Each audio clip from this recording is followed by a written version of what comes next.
bem-vindo. Nós estamos na nossa segunda aula de pneumagiologia. Então, nessa segunda aula agora que você está assistindo, nessa segunda parte, nós falamos sobre os voos da pomba ali da Arca de Noé, quando Noé solta aquela pomba, como símbolo dos voos realizados aí pelo Espírito Santo sobre a terra para poder trabalhar e cooperar com a criação de Deus. Então nós vemos aí no Tanakh o primeiro voo. Então o Espírito Santo ele atuava de forma esporádica, né? Ele vinha, operava e voltava. Então nós falamos de Gênesis 1, Gênesis 1, a partir do versículo 2, onde aparece o Espírito Santo em ação sobre as águas, cooperando com a criação. E aí nós fomos até Gênesis, capítulo 1, versículo 6, né? Não, Gênesis 6, 3. Aí nós fomos até Gênesis, capítulo 6, versículo 3. Ok? Até Gênesis 6, 3. Aonde o Espírito Santo não ia mais contender com o homem. Então Deus determina nesse período, tá? Esse período não contender, né? Contender mais com o homem, porque ele é mortal e os seus dias seriam de 120 anos. Então aí vem o dilúvio, né? Então vem o dilúvio até Noé. Então de Gênesis capítulo 1, a partir do versículo 2 até Gênesis capítulo 6, versículo 3, nós vemos aí essa convivência do Espírito Santo ainda na criação de Deus. O Espírito Santo estava constantemente sobre a terra. Porém, quando chegamos no capítulo 6, versículo 3 de Gênesis, então o próprio Deus pede que o Espírito Santo retorne para o trono. E o Espírito Santo agora ele volta para o trono de Deus, onde ele habita nas rodas do trono, onde o Espírito Santo movimenta a deidade na eternidade, junto com a própria essência de Yahweh, né, de Yod-Heh-Vav-Heh. Então agora o Espírito Santo ele vem para a terra esporadicamente, não como morada, como permanência, mas ele vem, opera ou realizar a vontade de Deus e retorna. Então ele vem e volta, tá ok? Quando nós falamos do Antigo Testamento, Primeiro Testamento, Velho Testamento, muitos não gostam de falar Velho Testamento, nós falamos Antigo Testamento, mas também não é antigo, porque a palavra de Deus não é antiga. Então o correto seria nós falarmos na Tanakh, né? Que é a coletânea de livros dos judeus para o Testamento, o Primeiro Testamento aí, dado por Deus a Moisés e escrito pelos escritos e pelos profetas. Então nós temos aí a Tanakh. É bom sempre falarmos disso, tá? Para você guardar isso em mente. Você já aprendeu isso em bibliologia, mas nunca é sempre bom nós estarmos lembrando. Então temos aqui a Tanakh, Tanakh, okay? Que é a coletânea de livros que contém a lei, os profetas e os escritos, tá? Ela contém a lei, os profetas e os escritos. É assim que é subdividida a Bíblia dos judeus, ou os escritos dos judeus, ou, por que não dizer, em vez de falarmos Bíblia, a Tanakh, né? Então, quando falamos da Tanakh, estamos falando para o nosso português o Antigo Testamento, tá? O Novo Testamento, que já dá origem ali. Então, quando nós falamos da Tanakh, estamos falando de Gênesis até Malaquias. Então, como nós já estamos um pouco na nossa 12ª matéria, estamos falando aí sobre pneumagiologia, sobre o agir, né? O estudo do agir do Espírito Santo, então já é bom nós usarmos aí Tanakh. Então, quando falarmos a Tanakh, estaremos nos referindo aí ao Antigo Testamento, entre aspas, né? Ao Velho Testamento, também entre aspas. Então, na Tanakh, onde está a lei, os profetas e os escritos. para nós os 39 livros da Bíblia, de Gênesis a Malaquias, tá ok? Tanakh era escrita com 3 letras. 3 letras é usado do alfabeto hebraico. Ó, a letra Tav, a letra Tav, a letra Nun, a letra Nun, né? A letra Nun e a letra Kaf. A Kaf, tá? Tanakh. Ó. Não, quem está fazendo aí a aula do hebraico conosco sabe que não existe vogais no alfabeto hebraico. Agora existem os nekudotes, que são pontuações que os maçoretas assimilaram ao alfabeto hebraico para facilitar a leitura. Então, temos aqui o nekudot, ó, as pontuações para A. Então, Tanakh. Então, temos aí a Tanakh. O que é Tanakh? No hebraico você vai entender mais, porque Tanakh usa a primeira letra Tav para Torá, que é a lei, ó. Primeira letra, que é da Torá, e começa com a letra Tav, ó. Essa aqui é a letra Tav. Tav, não vou escrever tudo aqui no hebraico para não ocupar muito tempo, mas a letra Tav é para Torá, que aponta para a lei. A letra Nun é para os Nevi'im. Para os Nevi'im, que é a letra Nun, é a letra N. Letra Nun é a letra N. Então, a letra Nun, que é a inicial dos Nevi'im, que são os profetas. Então, temos aqui a lei e os profetas. Essa letra aqui é o Tav, essa letra aqui é a Nun. Nun. Parece um fechadinho assim. Então, Nun. E depois temos a letra Kaf. Né? Kaf. A Kaf, ó. Letra Kaf, que é para os Ketuvim. Ketuvim. Essa letra aqui, ó. Kaf. Ela é assim, ó. Kaf. Essa é a letra Kaf. Só que a letra Kaf, ela também, existe a Kaf sulfite, que é quando ela é colocada no final da palavra. Então, a Kaf, no final da palavra, em vez dela fazer o C aqui do Kaf, ela estica a perninha para baixo, ok? É sulfite, Kaf sulfite. Então, a letra Kaf de Ketuvim, que é os escritos. Então, a Torá, a Tanakh é composta pela Torá, Nevi'im e Ketuvim. Tanakh, onde contém a lei, os profetas e os escritos. Tá? Então é muito importante nós estarmos lembrando disso. Então, quando eu me referir agora, já que nós já estamos aí na nossa 12ª matéria, você já está aí, vamos usar esse termo a partir de agora nos nossos estudos, para se tornar melhor a compreensão. Tá? Nós temos que crescer na graça e no conhecimento. Então, vamos usar aí a Tanakh, ok? Então, na Tanakh, nós falamos de Gênesis 1, Bereshit. Na Tanakh, nós falamos de Gênesis 1, 2 até Gênesis 6, 3, onde o Espírito de Deus trabalhava assiduamente sobre a humanidade. Porém, a humanidade era mal, o mal estava trabalhando ao ponto de todos se desviarem. Vamos dizer, todos se desviaram, todos estavam afastados da comunhão. Então, em Gênesis 6:3, Deus retira o seu espírito, não permanecerá o meu espírito para sempre com o homem, porque a princípio o Espírito de Deus era para coabitar com o homem para sempre. Porém, por causa do pecado, o homem agora que se tornou corruptível não podia ter essa manifestação do Espírito de Deus para sempre com ele. Ele não conseguia.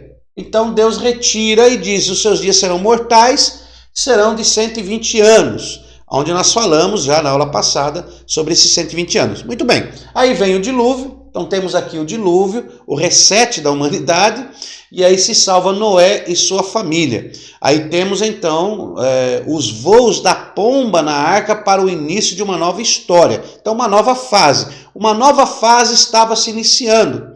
Então nós vamos falar sobre esse primeiro voo, dessa primeira fase que está na Tanakh, que é o operar do Espírito esporadicamente. Ele vem e volta, ele não fica para sempre com o homem, porque em Gênesis 6,3 Deus tinha determinado pela sua palavra que o seu Espírito não conviveria para sempre com o homem. Então temos essa atuação na Tanakh, ó. O Espírito Santo vem e volta. Ele vem, opera o que tem que operar e volta. Ele não convive com a humanidade. Ele não convive, ele não faz morada no homem. Ele não encontra morada no homem. Assim como aquela pomba solta por Noé, sobrevoou sobre as águas e não encontrava lugar para pousar e retornava, representando a primeira atuação do Espírito Santo sobre essa nova fase da humanidade. Ok? Então nós temos aí, nós vamos falar sobre isso na Tanakh. Tá? Vamos lá. Então nós temos aqui do Gênesis. Ó, Gênesis. Então vamos lá. Gênesis, do capítulo 6, 3 até Malaquias. Ó. Até Malaquias. Nós temos aqui então esse período, tá? Este período que é o Espírito Santo numa atuação esporádica. Ok? Então temos aqui de Gênesis 6, 3 até o profeta Malaquias, a atuação do Espírito esporádico. Na Tanakh encontramos então essa atuação, aonde o Espírito de Deus estava concentrado em pessoas para poder realizar a vontade de Deus, do Eterno, do Yahweh, Yod-Heh, do Eu Sou que Sou, né? De Yahweh. Então temos aí essa atuação. Então vamos falar sobre isso. E aí nós temos no contexto histórico, Noé e sua família saem da arca e agora o Espírito de Deus está atuando em algumas vidas para guiá-las. Como não dizer que temos aí a primeira aliança, de Deus com um homem para formar uma nação? Como não dizer que o Espírito de Deus estava guiando, cuidando, zelando por esta aliança em Gênesis capítulo 12, ó, Gênesis 12. Tá? Então temos aqui Gênesis 6, e aí nós encontramos então aqui em Gênesis 12, ó, a primeira aliança de Deus com o homem, chamado Abrão.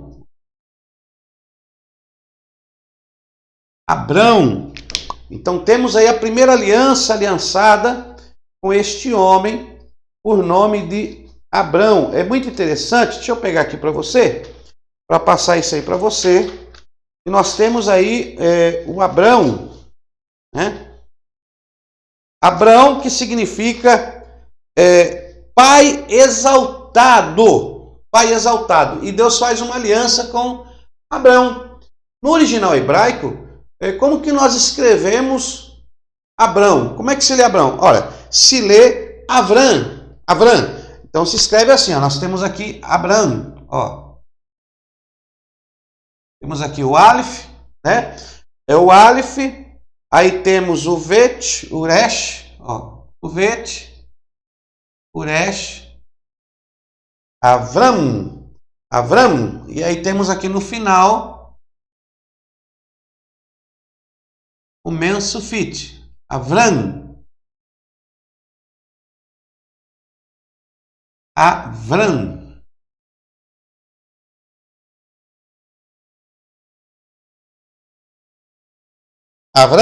Então, Abrão. Quando Deus faz uma aliança, no decorrer da história, Deus muda o nome de Abrão para Abraão. Então Deus muda o nome de Abrão para Abraham, né? Pai de uma multidão. Então aqui nós temos o Pai exaltado, ó. Pai exaltado. Pai exaltado. Só que Deus ia fazer agora uma aliança com Abrão para o tornar um pai de uma grande nação. Em ti serão benditas todas as famílias da terra. Ou seja, eu vou agora abrir uma janela na terra, para dessa janela fluir o meu querer, a minha vontade, o meu habitar, para com os homens, através da atuação, da conexão do Espírito Santo de Deus. Então nós temos aí o primeiro voo, né? O Espírito Santo vem agora sobre determinadas pessoas para realizar a vontade de Deus. E nós temos aí a primeira aliança feita com Abrão, que passa a se chamar Abraão. Então o que muda? O nome é Abrão, pai exaltado. E ele agora vai mudar o nome. Olha o que Deus faz no nome. Temos aqui o Alef, A, o Vet, Uresh, né? Uresh, Avrá, e aqui o Mensufit. Mensufit. Vamos esquecer aqui do meio. Então, esse aqui é o nome, Avrão. Deus, ele acrescenta apenas uma letra. Deus aumenta uma letra no nome de Avrão. Ele adiciona Uresh, ó.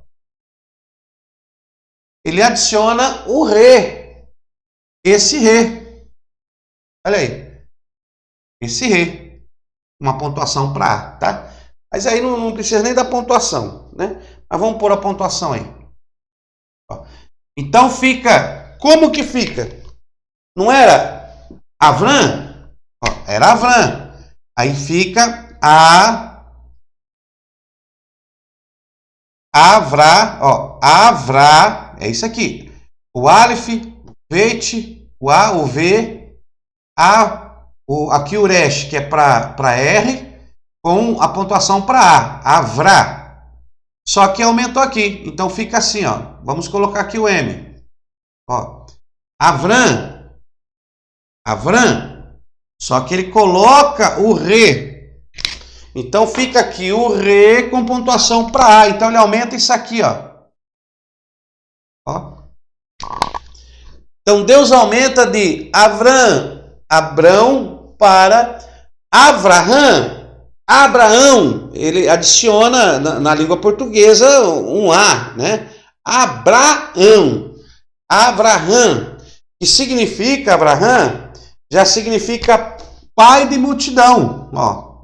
Pai de multidão. Porque Deus acrescenta no nome de Abrão, ele acrescenta a letra Re do alfabeto hebraico. Ó, a letra Re. Essa é a letra Re. Essa letra Re está contida todas as vezes que aparece o nome Senhor na Bíblia. Todas as vezes que aparece o nome Senhor, aparece a letra Re. Porque tem a letra Re também no hieroglifo. Ela representa o desenho, ela representa uma janela. A letra Re também, ó, é uma janela. Uma janela que olha para uma outra dimensão. Então Deus, através de Abraão, estava abrindo uma janela no mundo espiritual para uma nova dimensão, uma aliança eterna com Abraão. Abraão, o pai de uma multidão. Eu abro na sua vida agora esta janela, aonde fluirá a vontade de Deus, e em ti, através desta janela que eu coloco na sua vida, esta janela que vai dar aí acesso a uma outra dimensão, através de ti serão benditas todas as famílias da terra. Eu abro esta janela, eu adiciono na sua vida, Abraão, essa conexão, e através de ti agora eu vou mudar, transformar, convergir toda a humanidade a mim. Olha, glória a Deus.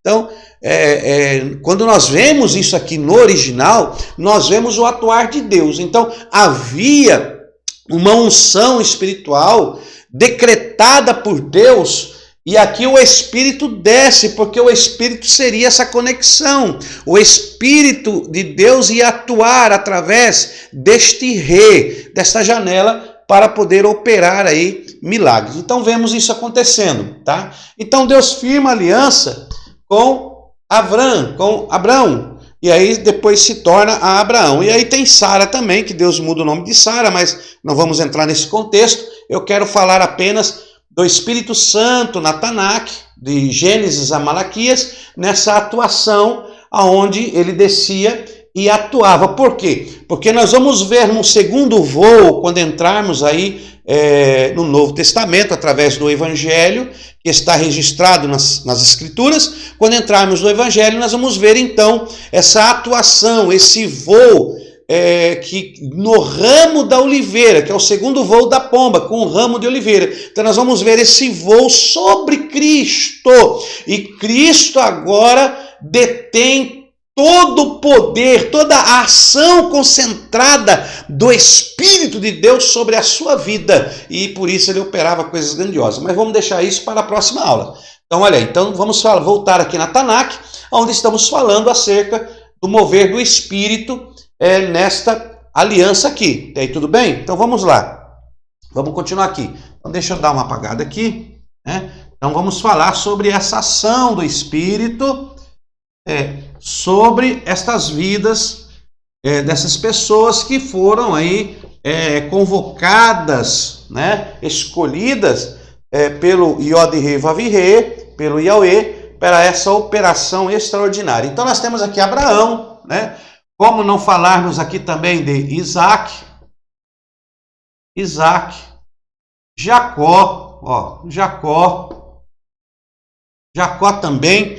Então Deus, através dos seus escolhidos, Deus agora começa a manter esta janela, essa conexão. O Espírito Santo vem, ele opera sobre essas vidas, ele conduz, ele ensina, ele abre os caminhos, ele faz prosperar, tudo através da unção do Espírito de Deus, que estava em cooperação novamente, mas agora não fixo. Ele vinha, operava e retornava. Quando o homem estava para fazer algo que distanciava de Deus, ele vinha, operava e voltava. Então ele vinha, cooperava e retornava. Apenas alguns tinham essa concentração.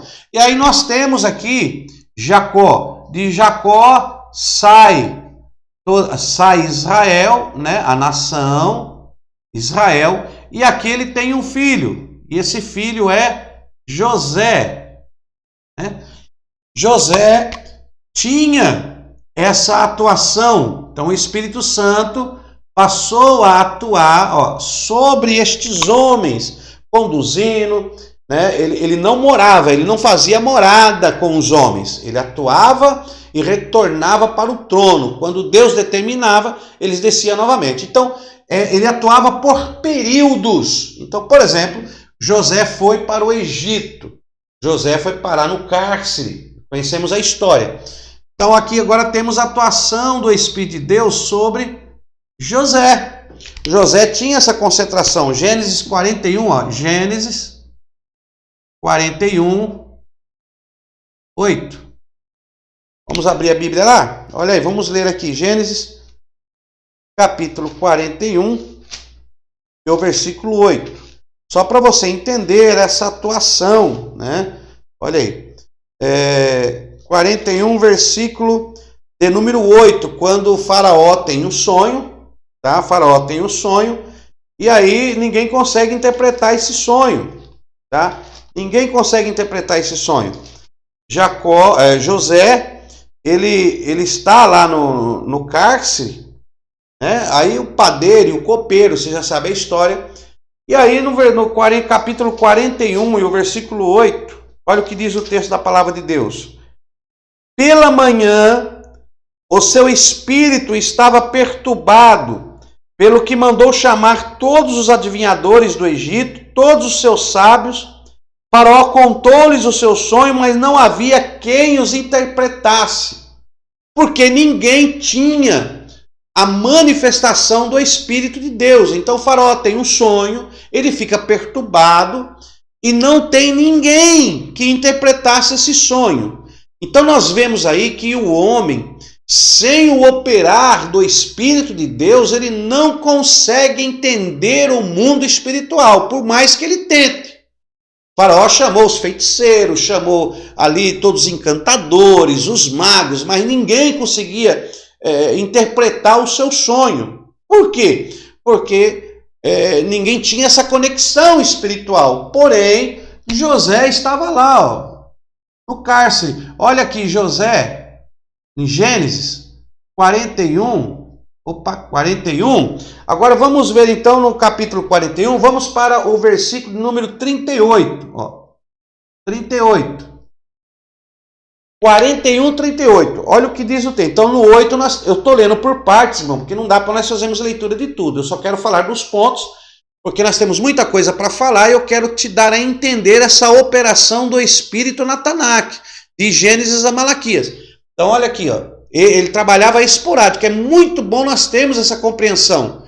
Porque tem gente que diz, mas eles também lá, então não tem como você comparar a vida de alguém que não tinha o Espírito Santo morando no seu interior, na sua vida.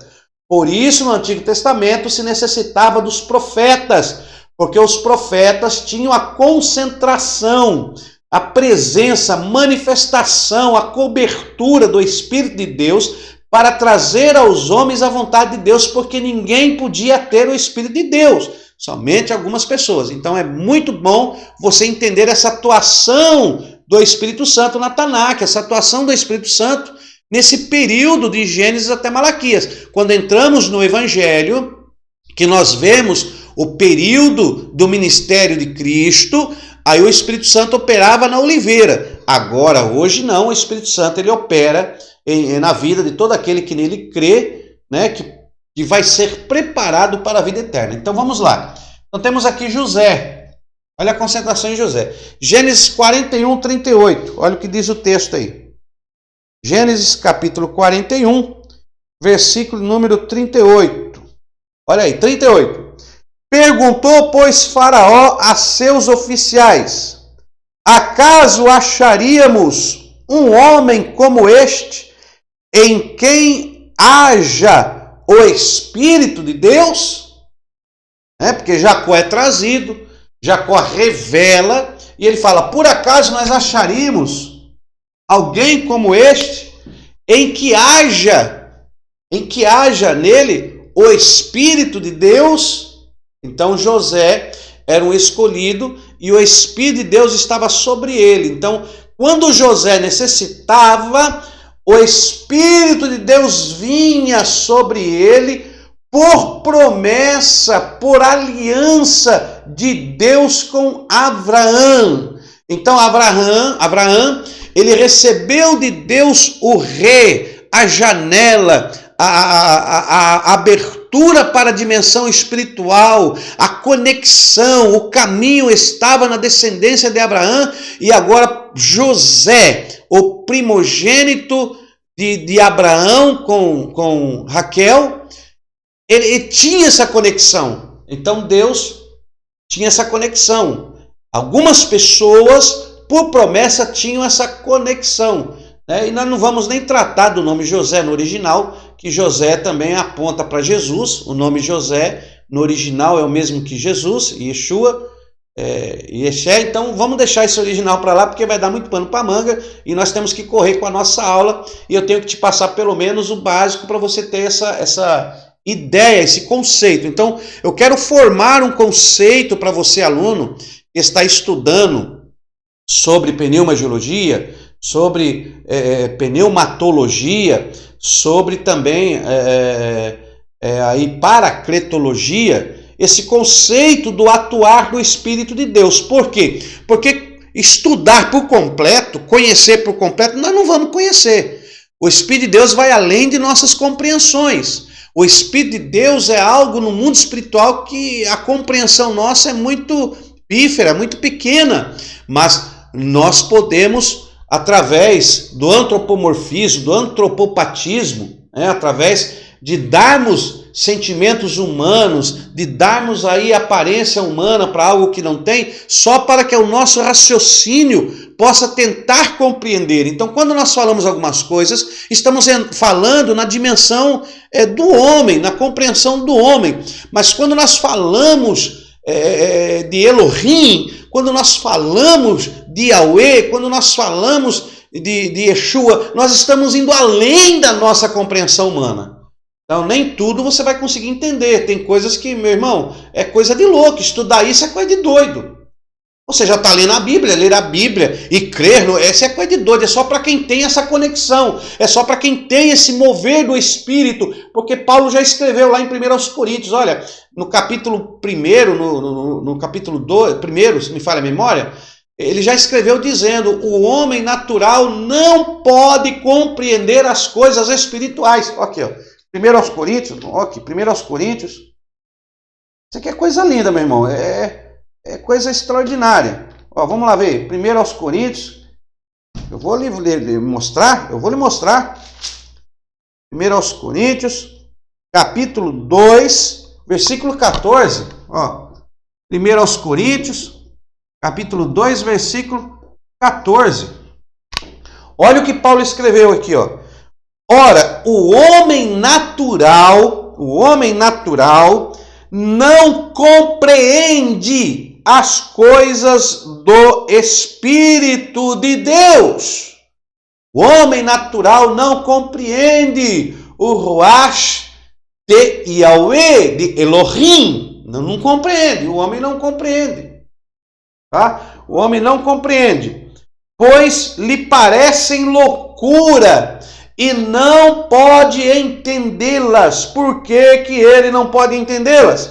Porque elas se discernem, se compreendem, se entendem espiritualmente. Não tem como materializarmos a compreensão natural de um espírito que é sobrenatural. E tem pessoas que querem entender. Então, nós estamos apenas tentando aqui, através deste curso básico em teologia, desta matéria acadêmica de pneumagiologia, de paracletologia, de pneumatologia, ou como você queira chamar, desse mover do Espírito de Deus, que é Deus, não é força ativa. Pelo amor de Deus, não é uma força ativa. É um Espírito de Deus, é uma pessoa, é Deus se manifestando a teu favor. Ah, mas são 3 deuses, são 2 deuses. Meu irmão, é Deus. Esquece esse negócio de 3, 2, direita, esquerda, primeiro, segundo, terceiro. Eu nem gosto de usar essa expressão. Primeira pessoa da Trindade, segunda pessoa da Trindade, terceira. Não é primeira, segunda nem terceira pessoa, porque não tem grau de autoridade um maior que o outro. O Espírito Santo é Deus. É Deus. Espírito Santo é Elohim. Então acabou. Elohim, meu irmão, é Deus. Então o Espírito Santo é Deus agindo. E Jesus é Deus agindo. E Yahweh é Deus agindo. É Deus agindo. Agora, cada um tem a sua personalidade. E os 3 na mesma essência. Tenta compreender isso? Você vai ficar doido. Vai bater cabeça na parede, meu irmão. Vai bater cabeça na parede. Aí vai ficar discutindo com A, discutindo com B, discutindo com C. Aceite a esse poder glorioso de Deus sobre a sua vida. Não tente entender o que é inentendível. Não tente compreender o que é incompreensível. Não tente entrar no mundo espiritual, naquilo que é ascendente ao natural. Tentar compreender algo que está além da sua compreensão. Quando nós nos encontrarmos com Yahweh, aí nós vamos entender. Então, tente assimile. O Espírito Santo é Deus. Então, o Espírito Santo estava sobre essas vidas esporadicamente para cooperar, para através dessa janela que foi colocada na descendência de Abraão, essa janela na descendência de Abraão, para alcançar a todas as famílias da terra. Esse era o propósito original. Acabou esse propósito? Não. Tem o voo do Espírito, o voo da pomba com o ramo da oliveira. Mas aí vamos ver aqui. Então temos aqui José. Como não falar dele? Né? Temos também, aqui agora entra em cena, uma pessoa que tinha uma concentração poderosa do Espírito. Porque José se torna governador do Egito, e por causa de José, o povo de Deus, né, os seus 11 irmãos, o seu pai Jacó, que é transformado em Israel, eles vão morar no Egito. E você já sabe que eles se tornam, acabam depois da morte de Jacó, depois da morte de José, depois da morte de Faraó, que era amigo de José, assume então um novo faraó, um outro faraó, assume e ele escraviza todo Israel. E Israel fica escravo por mais de 430 anos. Por mais de 430 anos. Veja que nós estamos falando do Espírito atuando esporadicamente. Vem, opera e volta. Cadê o atuar do Espírito Santo nesses 430 anos? Cadê o atuar do Espírito Santo nesses 430 anos para libertar o povo? 430 anos o povo escravo, e parecia que o Espírito não estava atuando, mas de repente, por causa do clamor da nação, do clamor do povo, por causa da promessa, por causa do rei adicionado ao nome de Abrão, por causa desta janela do mundo espiritual, esta janela que olha para o sobrenatural, agora Deus volta a abrir esta janela, e ao abrir esta janela e Deus, através do poder do Espírito, se pronunciar, o que acontece? Nasce um homem. Nasce um homem. Vamos falar dele aqui. Quem é este homem? Moisés.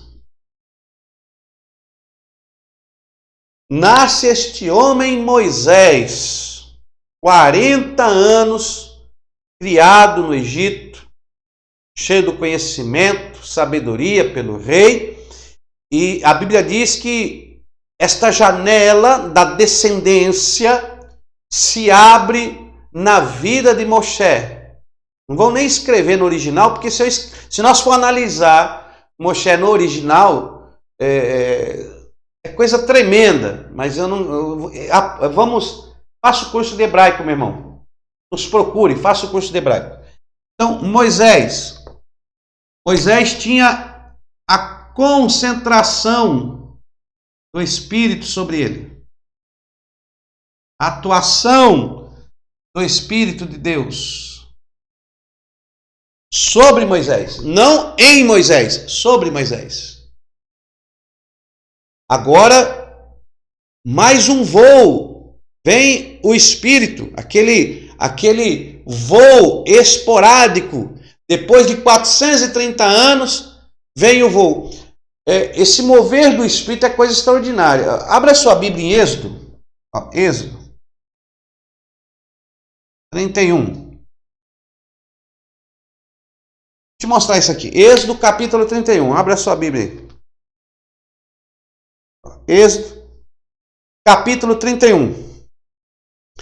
Disse mais o Senhor a Moisés: Vê, eu chamei por nome a Bezalel, ou Bezalael. Alguns falam Bezalael ou Bezalel. Eu vou usar o que está na minha Bíblia, o texto que para mim está mais fácil até de escrever. Bezalel, Deus, vamos colocar aqui, Deus,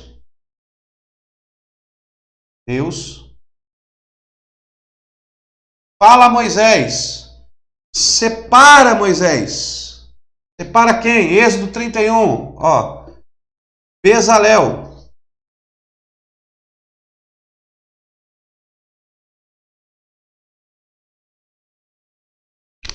separa Bezalel. Quem é Bezalel? Mas quem é Bezalel, Senhor? Versículo 2. Êxodo 31, versículo 2.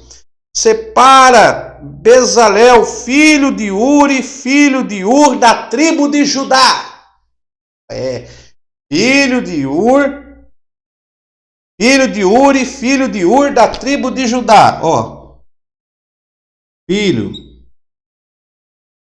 Uri, Ur, de Judá.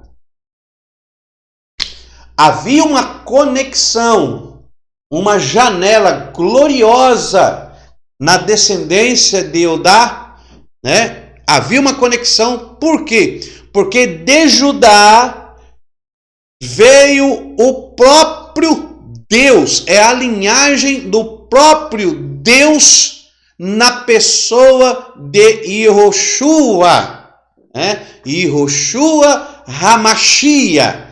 Então, o próprio Yeshua era o leão da tribo de Judá. Então, essa tribo de Judá tinha uma conexão, tinha uma janela aberta sobre esta nação, aonde ia fluir o próprio Eterno para receber o voo da pomba sobre o ramo da oliveira. Ou seja, a oliveira verdadeira estava para vir desta tribo, desta janela, ia atravessar, passar pelo mundo espiritual e chegar ao mundo físico, tomando a forma de homem. Oh, glória a Deus! Então, é muito interessante. Ele puxa da linhagem.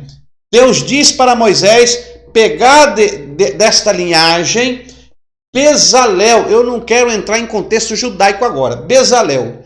O que Deus ia fazer com Bezalel? Ora, em Êxodo 25, versículo 8. Versículo 8, Deus diz assim, ó: me fareis tabernáculo. Me fareis um tabernáculo para que eu habite no meio do meu povo. E Deus dá a planta para Moisés de como que seria esse tabernáculo para que Yahweh pudesse habitar com o seu povo, né? O Senhor, Yahweh, Yod-He, Vav-He, aquele tetagrama. Então, para que o tetagrama desça no seu povo. Então, na Tanakh encontramos em Êxodo esta passagem, tá? Capítulo 25, versículo 8. O que acontece? Me fareis um tabernáculo, mas para se criar, para inventar, para fazer os utensílios do projeto de Deus que estava no coração de Deus, Deus pede para Moisés chamar Bezalel. Olha, Moisés não tinha a concentração do Espírito de Deus sobre ele, não era escolhido. Por que Moisés não podia fazer? São manifestações do Espírito. Por quê? Porque Deus não deixa tudo para um homem só. Não existe nenhum homem na terra que possa fazer tudo. Não tem um homem na terra que possa fazer tudo para Deus. Não existe. Então Deus estava dando a entender: Moisés, você vai fazer uma coisa, mas eu quero que Bezalel faça outra. Você não vai receber o Espírito sem medida, você não vai receber toda a minha revelação, você não vai receber tudo que eu tenho para dar. Não, você é um canal, você é um instrumento. Eu vou te usar de um jeito, mas eu vou usar o outro de outro jeito. Deus usa de você de uma maneira e Ele usa o outro de outra maneira. E todos sendo usados por Deus, haverá revelação do próprio Deus por completo sobre a humanidade. Tem gente que acha que é o dono da verdade. Irmão, eu não sou dono da verdade. Você também não é o dono da verdade. Deus vai se revelando através dos tempos, através dos seus escolhidos. Há uma revelação aqui, há outra revelação ali. Deus vai dando outra revelação acolá e Deus vai entregando, porque através destas revelações, do mover do Espírito, você poderá ter apenas uma pequena gota de conhecimento daquilo que está no reino dos céus, que vai chegar até a sua vida. Receba esta palavra hoje no seu coração aí, você que está me assistindo, aluno do Básico em Teologia. Nós estamos no básico, eu estou apenas massageando o seu conhecimento, abrindo essa conexão, eu estou abrindo esta janela. Olha que coisa gloriosa, você não está me vendo fisicamente, mas através deste aparelho, dessa transmissão, desta gravação, você consegue me enxergar aí. Isso é algo espetacular. Esta é uma janela que o homem criou. Agora imagine a janela da conexão do mundo espiritual. Deus está nos altos céus e está te vendo, e é uma conexão, e se Ele quiser, Ele estende a mão e te alcança aí, meu querido. Esse é o poder do Espírito. Que razão que vai entender isso? Agora me fale, que razão que vai entender isso? Aí o homem natural quer entender isso aqui, não entende, vai ficar doidinho. E se nós queremos entender também por completo, nós vamos ficar doidos da cabeça, vamos ficar meio lelé. Então não fique lelé não, Seja um explorador, aprende, guarde, assimile, compreenda, se adeque e deixe o Espírito Santo te guiar cada vez mais. Nós estamos falando acerca da unção do Espírito. Então olha lá, me separa Bezalel. Bezalel, filho de Uri, de Ur, de Judá. Eu não tenho tempo de dar esse estudo para você, mas tudo aqui tem um significado. Tá? São as três características. Três características, 1, 2, 3, que o escolhido e o chamado de Deus tem que ter para que essa janela, essa conexão do mundo espiritual se abra sobre a sua vida. Mas eu não vou falar disso agora, isso aí vai ficar para uma próxima aula, tá bom? Na próxima aula nós falamos sobre isso aqui. Então, Bezalel. O que Deus ia fazer com Bezalel? Então, temos aqui Moisés, onde há uma concentração poderosa do Espírito de Deus, mas ele chama Bezalel.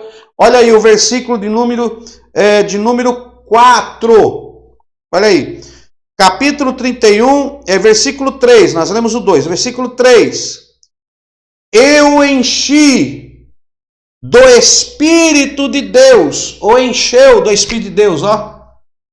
Deus o encheu. O Espírito desceu de Deus, ó. Veio de Deus, ó. De Deus. O Espírito veio de Deus, mandou Moisés separar Bezalel, Moisés separa Bezalel, aí Deus o enche, ó, Deus o enche, opa, vamos encher o camarada, Deus o enche, olha aí, do Espírito de Deus, de habilidade, inteligência e conhecimento, habilidade, inteligência e conhecimento. Então Deus derrama sobre Bezalel uma habilidade, uma inteligência, um conhecimento diferente da habilidade, da inteligência, do conhecimento que estava em Moisés. Diferente. Às vezes você está me assistindo, eu estou lhe trazendo esse ensino da palavra, estou abrindo a janela do conhecimento na sua vida, mas você vai ter outros mestres, outros doutores, outros teólogos que vão lhe trazer outras revelações. Não menospreze eles, mas também não menospreze esse pequenino. Por quê? Porque cada um tem uma revelação, tem um agir diferenciado, dado pelo Espírito, por Deus, na vida daquele que Deus quer usar. E você não é papagaio para copiar ninguém. Escuta o que eu estou te falando. Você não é papagaio para copiar ninguém. O que está acontecendo hoje, está acontecendo muitos animadores de palco, animadores de multidão, esses coaches. Agora tem pastor que é coach. Ele pega lá uma tabela, ele pega lá uma autoajuda, compra um livro de autoajuda e o livro diz que você tem que fazer isso, fazer aquilo, e ele vai fazer isso, vai fazer aquilo. Meu irmão, vai dobrar o seu joelhinho no chão, dobra o seu joelhinho no chão, busque a manifestação do Espírito, porque Deus tem uma revelação para a tua vida. Ele também vai te usar. Você não precisa copiar nada de ninguém. Por isso que tem coisas aqui que eu não entro muito em revelações. Eu estou apenas abrindo a janela. Eu estou te falando um esqueleto. Mas através da tua oração, através da tua busca, através da tua procura, porque você não é um turista, você é um explorador da palavra. E através da tua procura, da tua aproximação, Deus vai abrir dimensões, porque a palavra de Deus ela é inesgotável.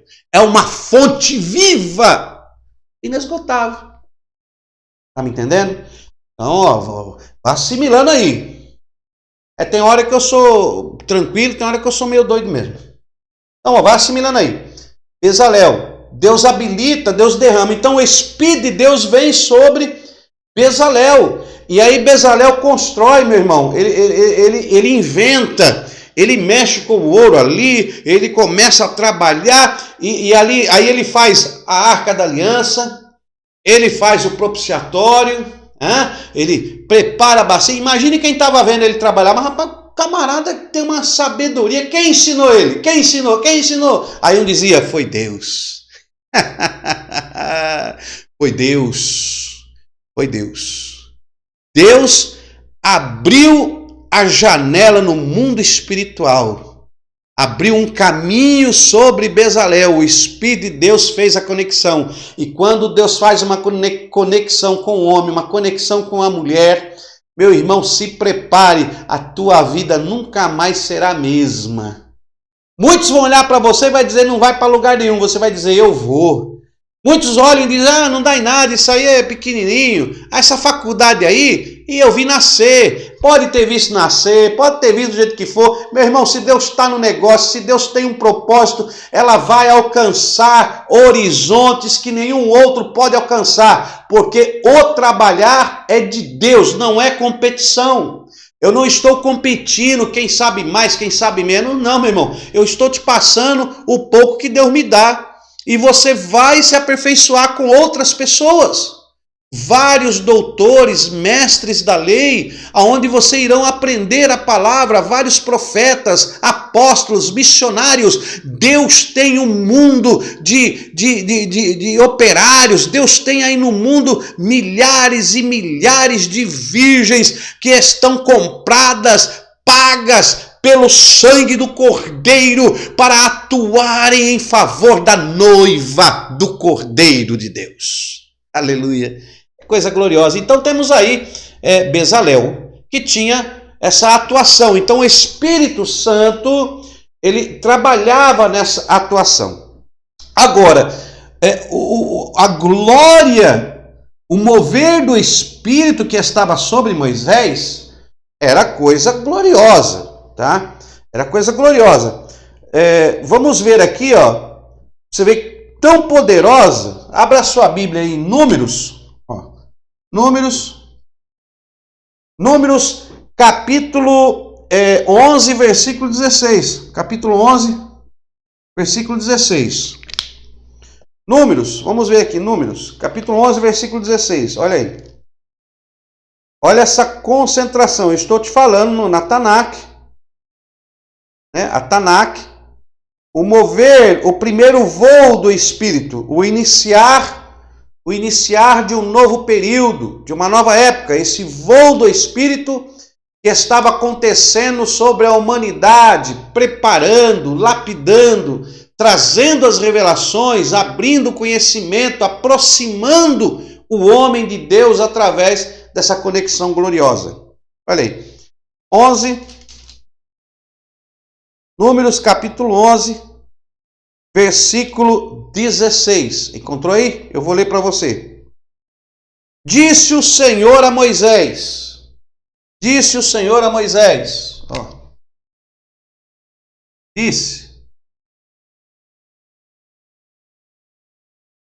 Disse Yahweh a Moshe. Disse Yahweh a Moshe. Disse o Senhor a Moisés. Olha o que ele disse. Ajunta-me 70 homens dos anciãos de Israel, que sabes serem líderes e supervisores do povo. Tu os trarás à tenda da congregação, onde permanecerão contigo. Olha aí. Então, o que Deus estava dizendo? Deus estava dizendo o seguinte: Moisés, pega lá 70 homens, líderes, habilidosos. Pega lá 70 homens habilidosos, tá? Que são líderes. Traga a minha presença, esses homens, para que entrem na minha presença. Quero que vocês tragam eles. Tá? Então, Deus disse a Moisés: pega lá 70 homens, e ele pegou lá, líderes, líderes, traga na minha presença, Moisés, traga na minha presença. E Moisés vai e pega os 70 homens e vem na presença de Yahweh. Leva eles na presença de Yahweh, vai lá para o tabernáculo, para a tenda da congregação, onde Yahweh se manifesta. 70 homens reunidos junto com Moisés. Olha o versículo 17. Eu descerei e ali farei contigo. Versículo 17. Eu descerei. Olha o que Deus está falando. Eu vou até tirar daqui, quer ver? Vou fazer um negócio mais bacana aqui para você entender. Aqui. Olha Deus. Seu alto e sublime trono. Aqui. Deus.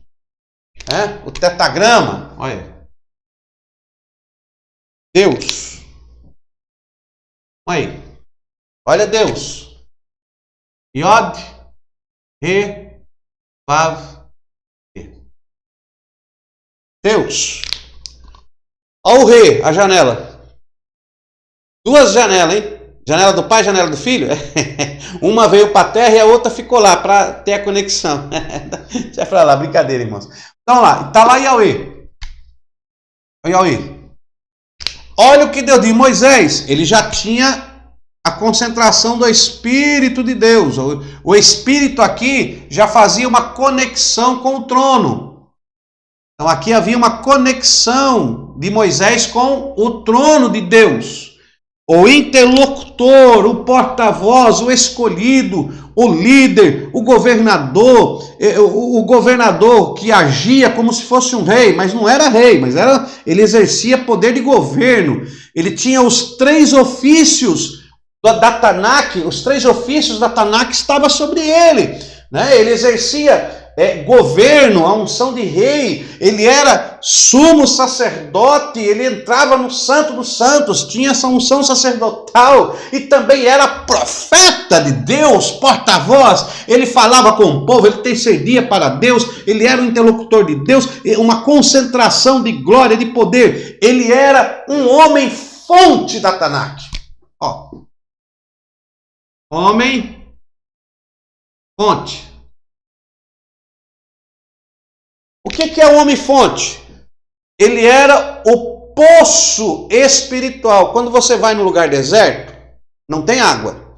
Você cava um poço e aquele poço verte água para todos beberem, né? Todas as famílias ali no deserto vão até aquele poço para beber. Então, eu estou te dando uma revelação espiritual. Moisés era o poço de Deus. Era o poço de Deus na terra. Deus usou Moisés numa concentração gloriosa e através de Moisés ele coordenava todo o povo, toda uma nação, através de Moisés. Então Moisés era a fonte, do agir de Deus, ok? Moisés era a fonte do agir de Deus. Então está aqui Moisés, aí Deus diz o quê? Olha aí, versículo 17. Eu descerei ali. Tá? Então você chama 70 pessoas, 70 anciãos, líderes que querem trabalhar, que querem fazer, que querem acontecer. Se você quer fazer a obra, meu irmão, você também tem essa chamada. Só que você tem que estar debaixo de uma liderança.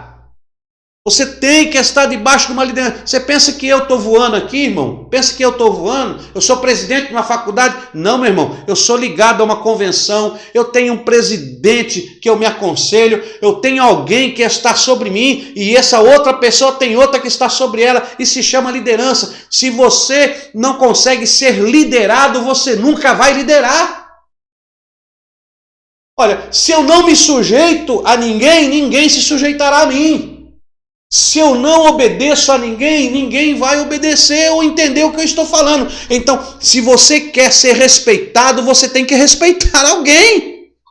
Ué, isso aí que os fariseus faziam. Os fariseus no tempo de Cristo quer dizer, faço o que eu falo, mas não faço o que eu faço. As regras eu lhe dou, você tem que seguir essas regras, mas eu estou isento de regra? Não, senhor, meu irmão. Então nós temos que estar debaixo de uma liderança espiritual. Prenda isso. O Espírito de Deus quer te dar liderança, mas você tem que saber ouvir para poder falar. Quem nunca sentou para aprender como é que vai se levantar para ensinar, tem que aprender. Tem que aprender, meu irmão. Muitos não querem fazer um curso de teologia, não quer se aperfeiçoar, não quer ser explorador, vai viver nessa míngua aí. Não, Deus vai me dar, Deus vai me dar.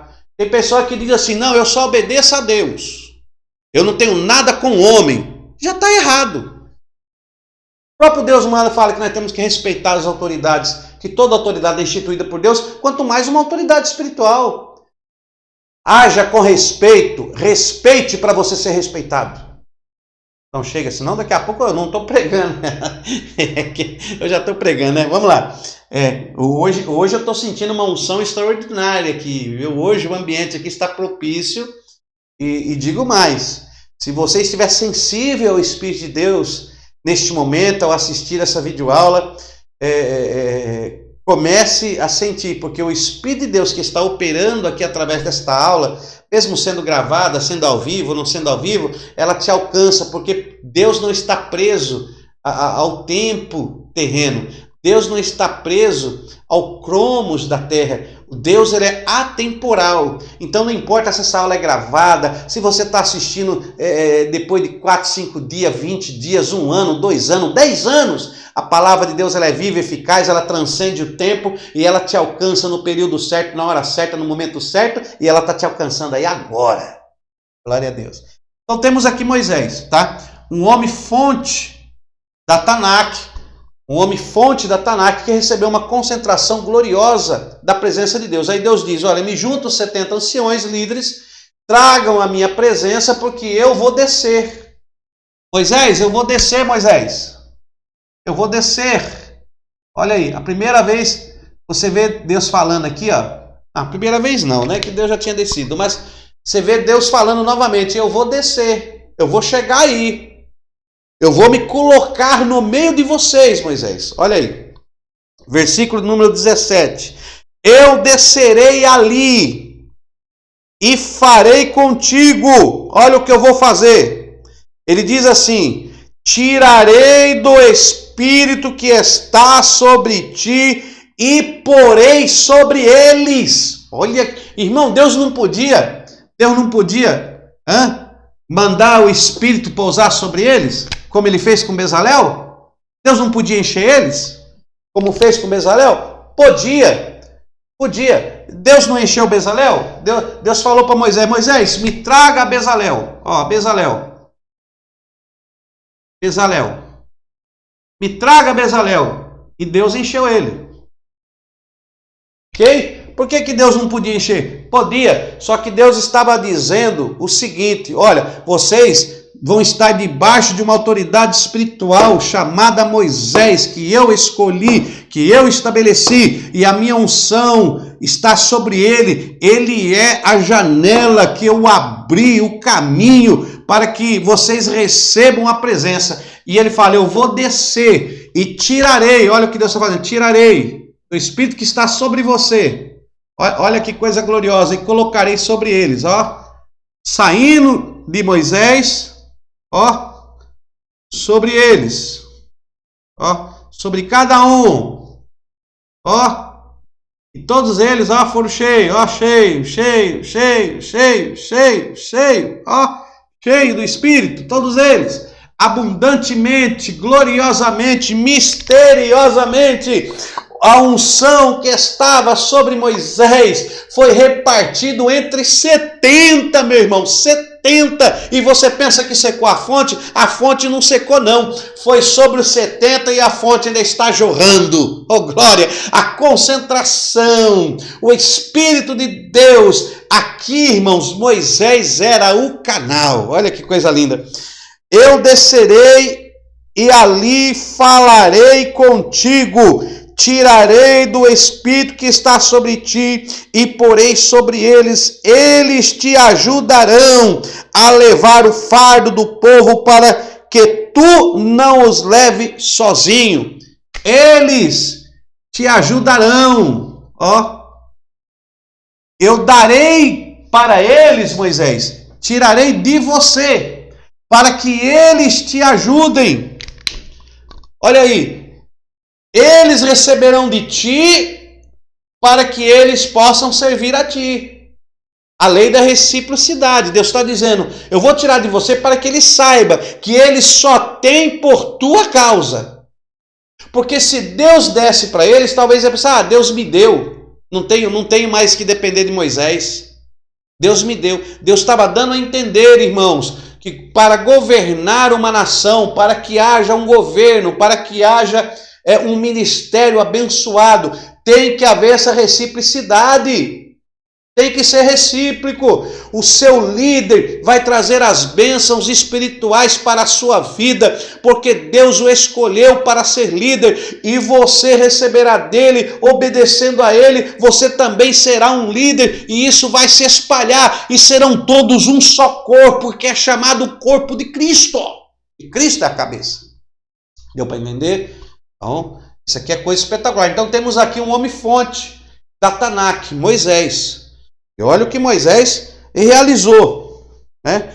Então temos aí Moisés, que a concentração do Espírito de Deus era tão poderosa em Moisés, que de Moisés distribuiu para 70 líderes, né, que o ajudaram na administração desta nação.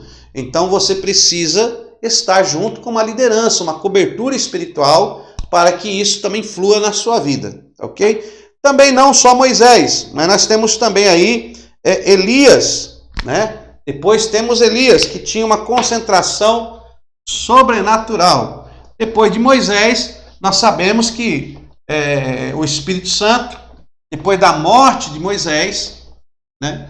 Mesmo tendo os 70 anciãos que receberam da unção de Moisés, mas Moisés, quando faleceu, nós vemos agora que Deus, ele chama Josué, né? Josué. Então temos aqui, Moisés morto, aí entra em cena Josué. Aí Josué também recebe, o próprio Deus diz a Josué, assim como fui com Moisés, assim serei contigo. Josué, ele começa o livro de Josué como servo de Moisés, e ele termina o livro de Josué como servo de Deus. Então ele era servo de Moisés. Ele tinha já essa conexão com Moisés. Moisés tinha os 70, mas tinha também Josué, que estava com ele. E aí abre-se a janela agora com Josué. A janela que estava, a fonte que estava em Moisés, passa agora para Josué, e Josué dá sequência. Mas como não falarmos também de Elias, eu quero aproveitar aqui, porque a hora está indo embora, o tempo está acabando, né? Então, para não ficar muito longo aí, cansativo, quero falar também de Elias. Profeta Elias. Como não falarmos de Elias? Que havia uma concentração gloriosa sobre Elias.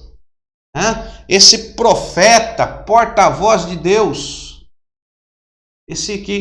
profeta, esse Neviim, né? Dentro da Tanakh tem o Neviim. Então esse Neviim, como não dizer desse profeta que tinha uma unção sobrenatural de Deus. Perceba aqui em 1 Reis, capítulo 17, 1 Reis 17:1, 1 Reis, capítulo 17, versículo 1. Elias aparece, irmão, numa época, num período de apostasia da nação, né? Então, temos aqui o rei Acabe, temos aqui o rei Acabe, né? O rei Acabe, que estava casado com Jezabel, essa mulher aí, prostituta, não prostituta no sentido de se deitar com homens, né? Jezabel, quando falamos de uma mulher adúltera, ela era adúltera por causa dos deuses. Ela levou Israel à prostituição, levou Israel a adulterar, a serem adúlteros em relação da vida espiritual de servidão para com Deus. Muitos pregam de Jezabel como uma mulher prostituta, mas nós não encontramos na Bíblia Jezabel como uma mulher prostituta se deitando com outros homens e traindo Acabe. Não.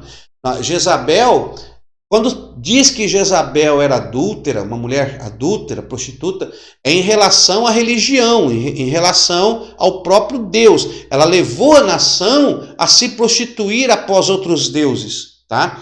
Então você tem que entender esta palavra quando está relacionada aí na Tanakh e a sua tradução no original. Mas não vamos entrar nisso, porque senão vamos demorar. Então temos aí o rei Acabe, que a nação estava totalmente desviada, e temos aí Elias, o profeta. Aqui temos então, em 1 Reis, capítulo 17. Vamos ler lá? Vamos lá para 1 Reis, no seu capítulo número 17. Olha o que diz o texto da palavra de Deus. Atuação do Espírito na Tanakh, esporadicamente. 17, versículo 1. Ora, Elias o tisbita, dos moradores de Gileade. Elias, tisbita.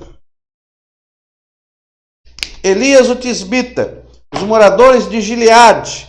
Tão certo como vive o Senhor Deus de Israel, perante cuja face estou, nem orvalho nem chuva haverá nestes anos, senão segundo a minha palavra. Olha que coisa espetacular. Nós estamos pegando uma fase, não dá para nós, não vamos analisar toda a história do profeta Elias, mas só alguns pontos, só para você entender como a concentração do Espírito de Deus sobre Elias. Elias, ele também foi um homem fonte, um homem fonte neste período, né? Neste período histórico aqui, Ele era um homem fonte nesse período da história. Havia uma concentração poderosa do Espírito de Deus sobre Elias. Naquele momento da história, ninguém contestava, ninguém entrava em luta ou de palavras ou em religiões contra o que estava acontecendo com a nação de Israel. Mas eis que surge Elias, um tisbita. E ele tinha tanta concentração, ele tinha tanta autoridade, que ele chega para Acabe e diz: olha, segundo a minha palavra não vai chover, não vai cair chuva. Para voltar a chover, eu tenho que mandar. Se eu não mandar chover, não chove. Olha que autoridade. Tá vendo aí, rei? Tá vendo? Tá chovendo? Não, tá seco. Pois não vai voltar a chover, segundo a minha palavra, não volta. Só volta a chover se eu mandar. Olha a astúcia, olha a autoridade, a audácia deste homem que está como um homem fonte naquele período histórico dos acontecimentos, como um homem que está cheio da concentração do Espírito de Deus. Isso porque o Espírito atuava sobre. Agora imagine, meu irmão, se o Espírito está dentro dele. Imagine se o Espírito está dentro, o que esse homem não faria? E às vezes nós temos medo. E às vezes você tem medo. Meu irmão, não tenha medo não, o Espírito de Deus está contigo. O Espírito de Deus está na tua vida, ele está no seu ser, ele está impregnado no teu espírito, ele está como morada, como habitação, ele está em você, meu irmão. Você não está sozinho. Eu não sei se eu consigo. Não, irmão, decreta, você consegue sim. Se Deus está com você, irmão, quem será contra você? Vamos ter aí dificuldades, lutas, vamos passar por algumas enroscadas materiais, até eu passo por isso, você pensa que não? Todos nós, mas tem um porém, Deus está na nossa vida, Deus está conosco, há uma concentração, há uma fonte. O próprio Cristo falou para a mulher samaritana: se você soubesse quem é o que te diz dar-me de beber, tu lhe pediria e ele te daria água viva, que jorraria do seu ventre, para a vida eterna, uma fonte dentro de você, através da palavra, do verbo, através da glória, do poder, da manifestação, da habitação, da morada do Espírito de Deus. É esse Espírito que nós estamos falando esta semana, nestas aulas. Você já viu a introdução, é esse Espírito que nós estamos falando, que tem o poder de atuar, se ele, sem fazer habitação, no seu primeiro voo esporádico na Tanakh, em todo o decorrer da Tanakh, ele está nesse voo sobre algumas pessoas fontes, para Deus realizar a sua vontade, a sua revelação. Se nesta época, se nesse período, se nesse momento da história da humanidade, de Gênesis até Malaquias, ele tem esse poder e deu essa autoridade, quanto mais agora, meu irmão, ele tendo você como morada, como trono, como tabernáculo, como habitação dele, quanto mais agora. Então não desmoreça a sua fé, não desmoreça a sua fé. Hoje esta aula é para você, não desmoreça a sua fé. A atuação do Espírito de Deus, a atuação do próprio Deus te alcança nessa oportunidade. Ele está em você e ele vai endireitar os caminhos tortuosos. Essa é uma profecia que eu estou lançando agora. E essa minha profecia, ela é atemporal. Essa minha profecia está balizada no verbo, na palavra. Ele endireitará os caminhos tortuosos. Esta palavra é viva, é verdadeira, eficaz e realiza o desejo de Deus sobre aquele que a ouve. Ouvi! E a vossa alma viverá. Então receba essa palavra profética. Elias, o tisbita, o profeta, falei, segundo a minha palavra, não vai chover. E aí você já sabe a história, né? Então eu só estou pegando esse versículo para mostrar grande autoridade e audácia que ele tinha por ter essa concentração. Então Elias é um dos homens fontes que a Tanakh registra com poder sobrenatural. Perceba que Elias, quando ele vê, eles tentam matar Elias, né? Eles mandam lá os comandantes, mas vamos ver aqui. 1 Reis, no capítulo 18, nós estamos no 17, né? 1 Reis, capítulo 18, você vai ler aqui a palavra de Deus, no versículo de número 30. 1 Reis 18, 30. Deixa eu colocar aqui na lousa. 1 Reis 18, 30. Vou colocar aqui, o altar. 18, 30. O altar. Olha aí. Então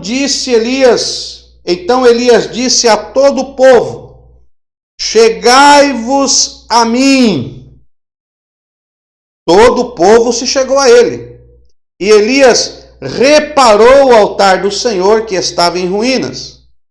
Tomou Elias 12 pedras, segundo o número das tribos dos filhos de Jacó, ao qual viera a palavra do Senhor, dizendo: Israel será o teu nome. Com as pedras edificou um altar em nome do Senhor e fez uma vala ao redor do altar grande o suficiente para caber várias medidas de semente.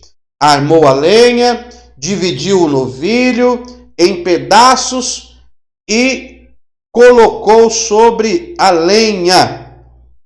Versículo 37.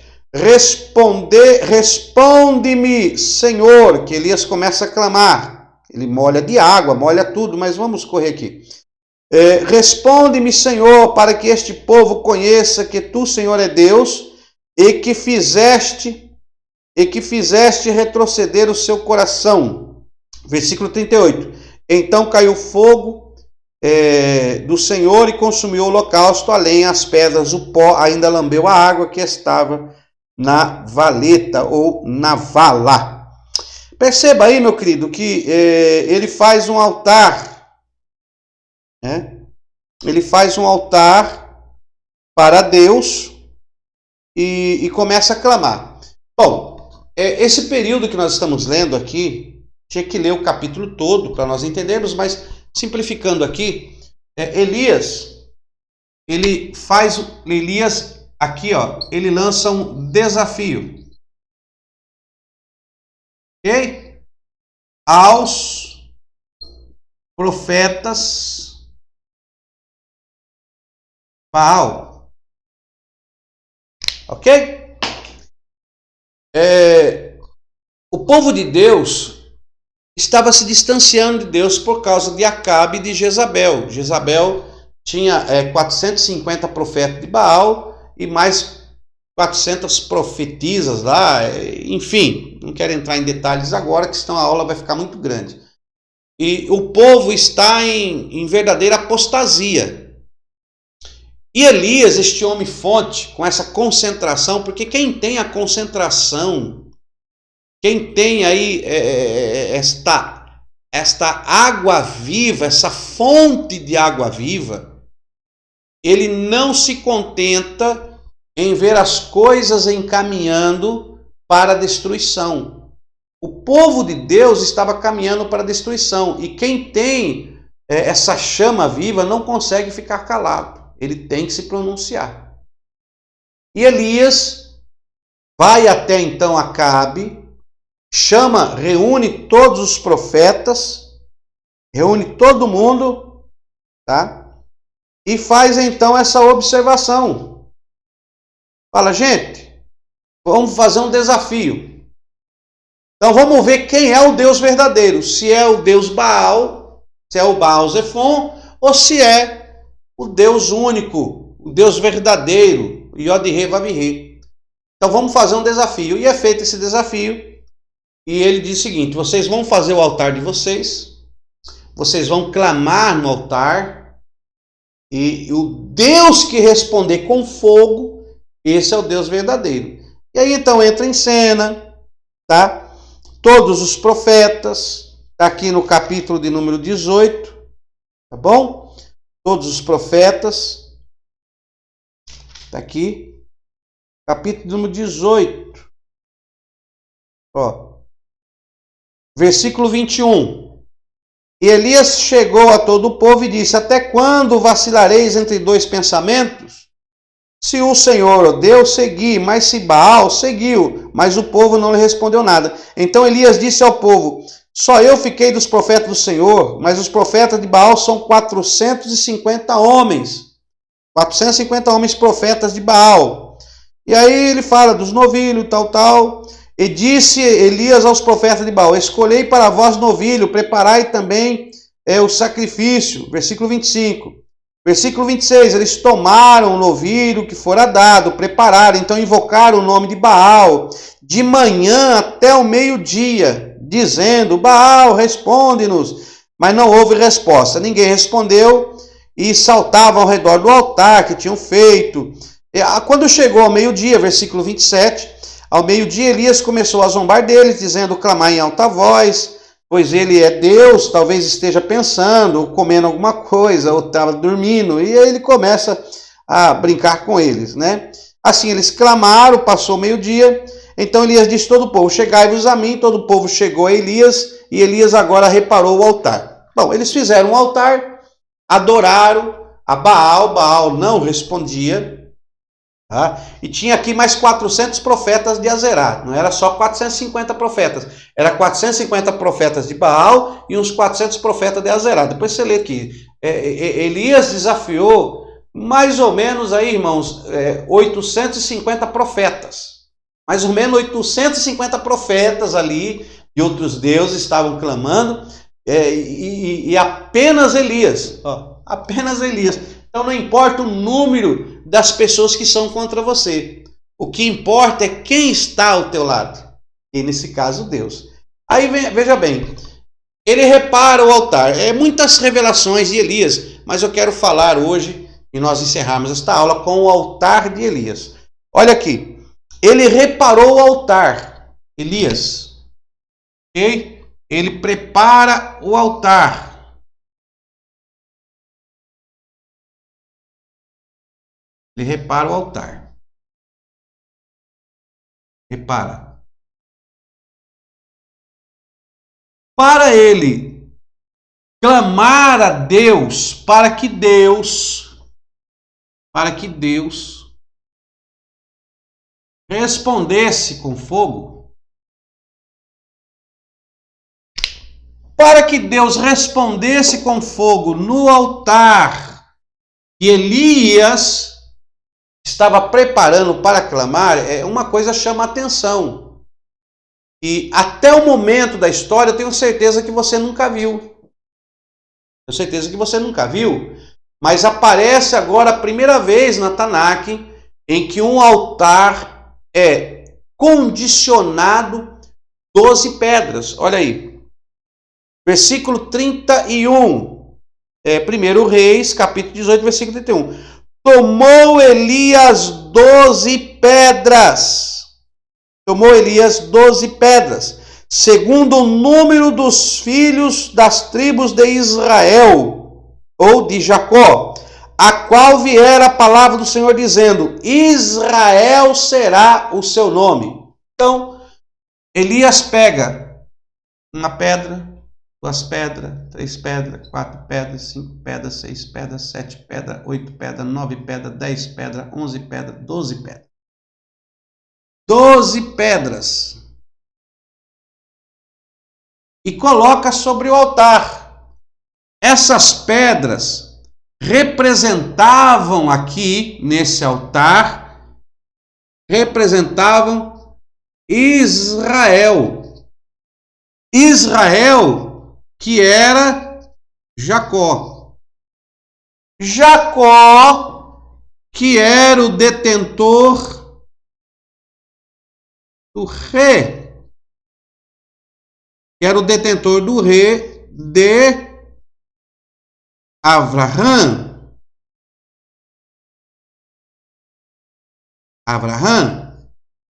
Ou seja, de Abraão. Então, quando Elias coloca as 12 pedras, ele está dizendo, Deus, no teu altar, eu estou representando. Isso aqui era uma representação, tá? Vamos dizer assim, lembrança das 12 pedras que eram as 12 tribos, os 12 filhos de Jacó. Olha da promessa, eu quero que o Senhor responda com fogo sobre a promessa, sobre esta conexão, esta janela espiritual que foi aberta através deste homem, fonte da primeira aliança, da aliança com o Senhor, Abraão. Mande fogo, pois é a tua promessa que está posta em xeque. Olha aí. É a tua promessa que está posta em xeque. E ele coloca as 12 pedras. Coloca as 12 pedras. E o que é que Deus faz quando ele clama? Deus então manda. Deus manda fogo. Manda fogo. Coloca o novilho aqui, lógico, né? Prepara aqui o animal.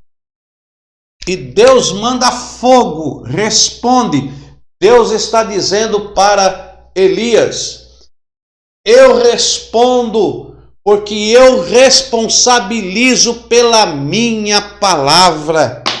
Eu respondo, porque você agora entrou numa dimensão espiritual. Você agora fez menção da minha promessa. Você agora se lembrou da promessa que eu fiz. Eu sou fiel à minha palavra e eu respondo para que todos saibam que eu zelo pela minha palavra. Mas para que haja isso, teve que haver as 12 pedras. 12 pedras. Eu vou só dar aqui, ó, o que acontece, irmãos. Você, ó, é você. Ok? Tua alma, coração e aqui a mente. O Espírito Santo está aqui. A presença de Deus está em você. A concentração do Espírito Santo está em você. Essas 12 pedras, se eu fosse fazer agora aqui uma reflexão bíblica, trazendo para você hoje, nós não interpretamos a Tanakh literal para nós hoje, mas trazemos a Tanakh para a nossa vida espiritual, porque Deus está falando conosco através da sua palavra, através dos Ketuvim, dos escritos. Deus está falando conosco. Então eu trago essa dimensão, eu trago essa revelação para a minha vida. Então essas 12 pedras são 12 características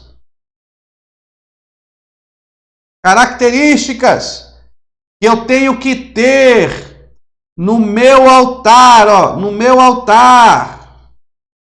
para que o Espírito Santo opere, para que desça o fogo e seja consumido o meu altar, para que o Espírito Santo aqueça o seu coração e responda com fogo na tua vida, para que a sua alma receba o bem de Deus. Tem que haver essas 12 características no teu altar. E aí tem as 12 características. Primeira característica, primeira pedra. Que tem que ter no seu altar, no seu coração. Primeira pedra. Obediência. Ó. Primeira característica que você tem que ter na sua vida, meu irmão, obediência. Como é que você quer que o fogo de Deus caia na tua vida se você não colocou, não preparou o seu altar com a obediência?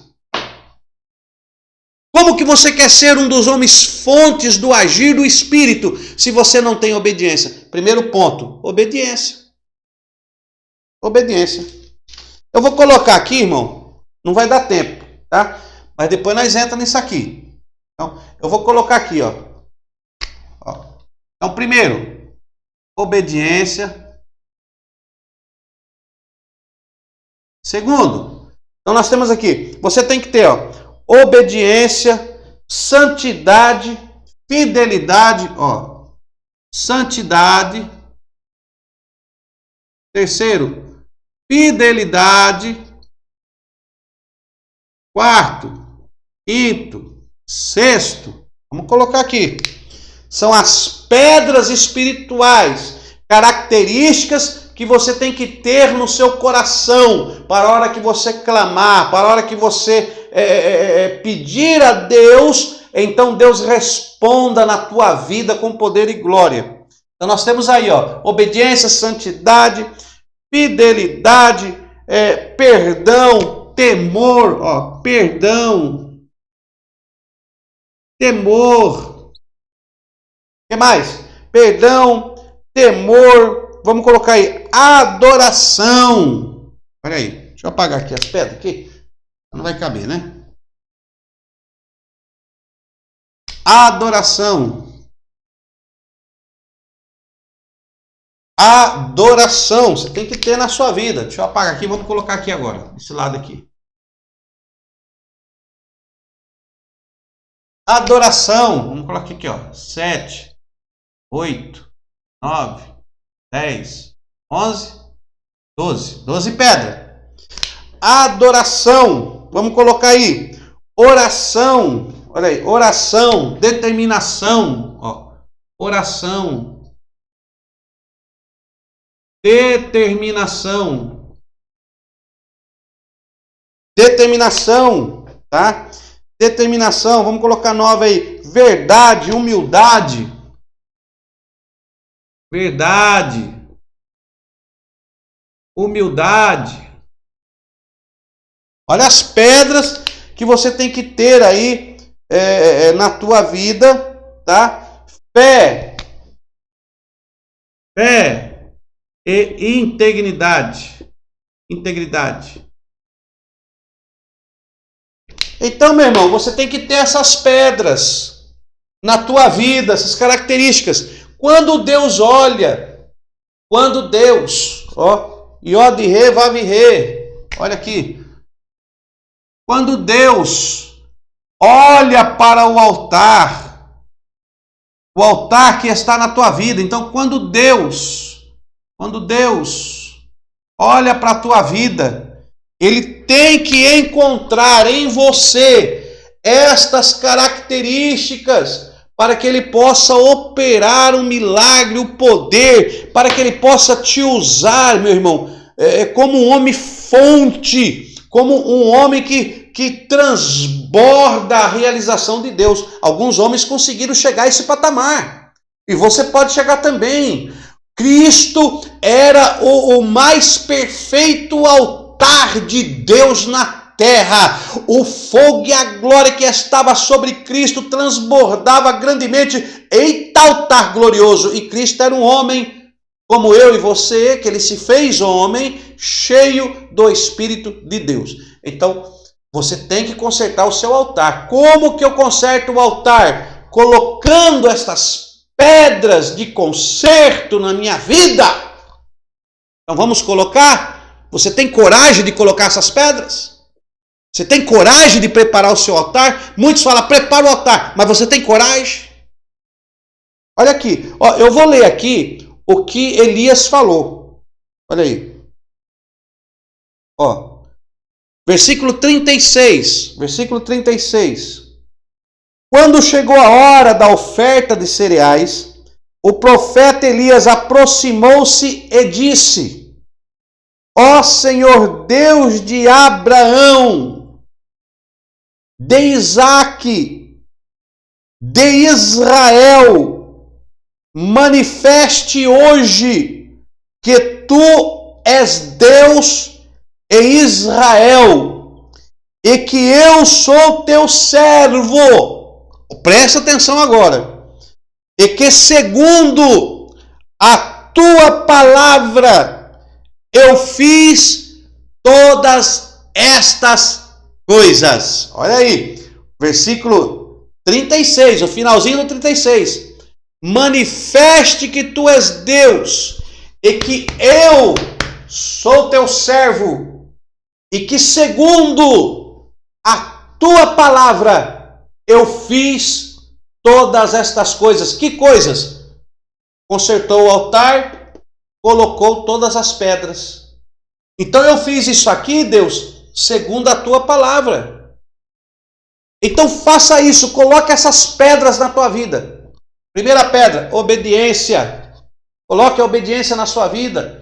O próprio Cristo teve que aprender obediência. Está lá registrado no escritor aos Hebreus. Acho que é 1:5. Não vamos. Deixa eu ver se é. Eu nem lembro. Vamos ver. Hebreus. Livro de Hebreus, capítulo 1. Versículo 5. É? Não é não. Hebreus 1:5. Não, não é. Aqui fala do unigênito.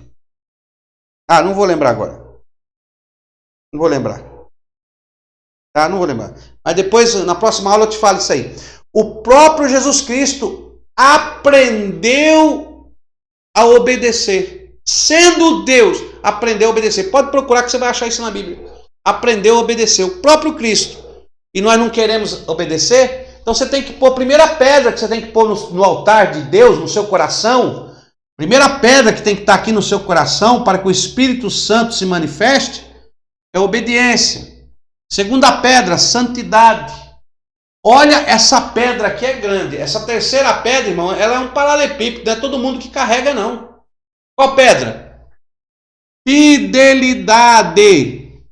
Será que nós somos fiéis a Deus? Eu vejo muitas palavras nos carros. Deus é fiel. Eu vejo lá, Deus... Irmão, Deus é fiel mesmo. Deus, ele é fiel. A essência de Deus é fidelidade. Deus nunca vai contra a sua própria essência. Agora, e você é fiel a Deus? Será que você é fiel a Deus? Será que você pode dizer que tem essa pedra de fidelidade? Então põe aí, ó, fidelidade. Perdão, meu Deus. Será que quando você ora, quando você está clamando a Deus como Elias clamou, será que Deus, ao olhar a sua oferta, ele pode encontrar perdão nela? Meu Deus, hein?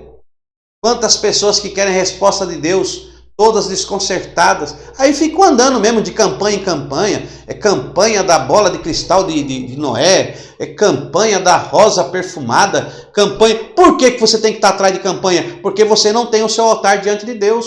Aí você quer receber a bênção de Deus com o altar dos outros. Negativo. Não. Você recebe a bênção de Deus segundo o teu altar diante de Deus. Então prepare esse altar, coloque essas pedras. Eu estou trazendo aqui uma revelação espiritual. Essas 12 pedras, características que Deus quer encontrar em você, que está na tua palavra. Faça um estudo sobre isso, seja um explorador. Você vai descobrir as revelações de Deus.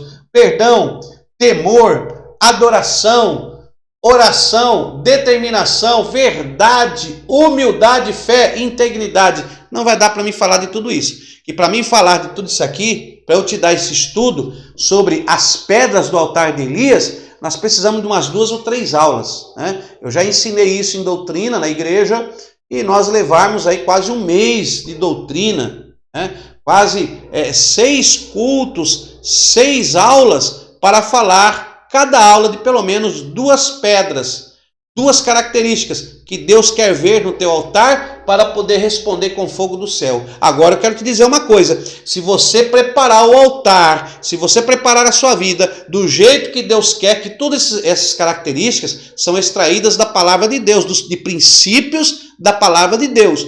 Obediência é um princípio da palavra de Deus. Santidade é um princípio da palavra de Deus. Eu não estou falando de uso e costume, eu não estou falando de roupa, eu estou falando de santidade. De santidade, de ter pudor. É isso que eu estou falando. Tá? Então, isso aqui são princípios da palavra de Deus. Esses princípios têm que estar na sua vida. Meu irmão, vamos ficar por aqui, não vai dar tempo. Deus te abençoe. Não perca a nossa próxima aula no nome do Senhor Jesus. Fiquem na paz e até a próxima aula.